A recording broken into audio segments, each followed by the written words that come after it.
Hammaga salom. Bugun mana yana ish bor. NAK kompaniyasidan 3 ta DAC kabel olganmiz. 1 metrli 2 ta va 2 metrli. Bugun mana bu serverimizni oldingi safar SCP plus video karta qo'ydik. Bu serverdan patch port o'rniga DAC kabel qo'yamiz va backup serverimizda ham mana SCP plus video karta qo'ygandik oldingi safar. Demak, bugun 1 gigabit o'rniga 10 gigabitga o'tkazishni boshlaymiz. Bo'ldi, mana video karta tayyor.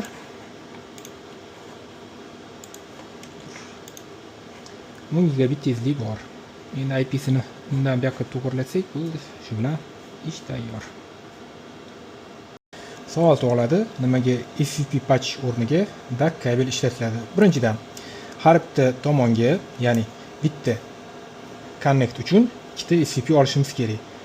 Plus bitta patch kabel olamiz va umumiy narxi bitta DAC kabelga nisbatan ancha qimmat chiqadi.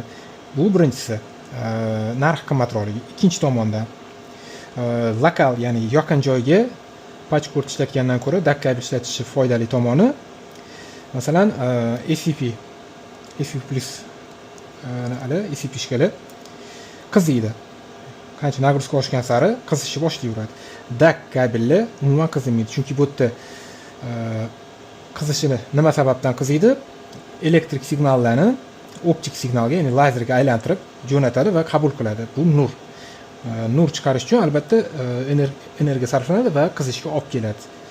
Qancha ko'p qilsa, masalan, ba'zi server xonalarda temperatura ko'tarilib ketadi. Bizda 23 gradus.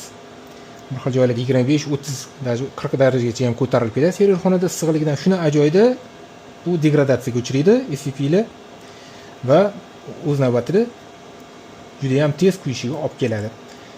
Holat bo'lgan bizda, tajribada ko'p bo'lgan, temperatura ko'tarilib ketish natijasida SCP shkali tez kuyadi. Shuning uchun lokalni, ya'ni serverlar yaqin joylarga DAC kabel ishlashga harakat qilaman. To'g'ri, uzoq joylardan olib kelish uchun, masalan, boshqa binolar bilan ishlaganda patch kabellar bilan, ya'ni optik patch kabellar bilan to'g'ridan-to'g'ri ishlashga baribir to'g'ri keladi. Bundan voz kechib bo'lmaydi. Faqat uzoq joylardan bor signal qabul qilayotganda, yuborayotganda. Asosan farqi shu.